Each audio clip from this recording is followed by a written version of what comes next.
Hello guys, good morning. আমি এখানে বানিয়ে নিলাম লাল চা, কারণ আজকে গাখির ছিল না, যার জন্য আমি লাল চাই খেয়ে নিলাম। সঙ্গে ছিল চিরা ভাজি, কারণ আমি চিরাটা ফ্রাই করে খেতে অনেক ভালোবাসি। আর দেখেন এখানে কতগুলো খেলনা দিয়ে আমার বেবি খেলছিল। তারপরের দিন এটা হলো সকালকার ভিউ। দেখেন কত সুন্দর ন্যাচারাল হাওয়া এসেছে, আর এখানে বেবি খেলা করছে। তারপরে আমি বানিয়ে নিলাম বেবির খানা। এখানে বানিয়ে নিলাম বিট, গাজর এগুলো দিয়ে মিক্স করে, ডাল চাউল এগুলো দিয়ে মিক্স করে বানিয়ে নিলাম। তারপরে ছিল কতগুলো কাপড়, এগুলো আমি ধুয়ে নিলাম। আর ইভিনিংয়ে আমি, আপনারা সবাই জানেন, আমি ডেইলি বাইরে এসে যাই।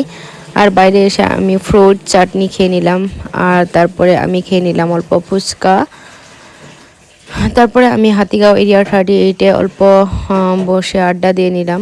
এখানে মানে আমাদের প্রায় ডেইলি দিনই আড্ডা হয়। এখানে এসে আমার বহুত ভালো লাগে, যার জন্য আমি এসি। আর এক কাপ চাও খেয়ে নিলাম জুস কর্নার এসে। আপনারা চাইলে মানে যারা যারা গুয়াহাটি আসেন এসে যেতে পারেন জাহিদ ভাইয়ের দোকানে। তারপরে দেখেন আমি রুমে এসে গেলাম। রুমে এসে অল্প রেস্ট নিলাম। আর বুবু দেখেন বেবির সঙ্গে অল্প খেলা করছে, মাসাজ দিচ্ছে এমনি এমনি। ও তো ভীষণ ফুর্তি পায় মাসাজ দিলে। আর এখানে দেখেন আমি অল্প ভিডিও বানিয়ে নিলাম। আর রাতে আমার ছিল ডিম ভাজি বানিয়ে ভাত খেয়ে নিলাম। আজকের ভিডিওটা যদি ভালো লাগে like, comment, share and subscribe করে দিবেন।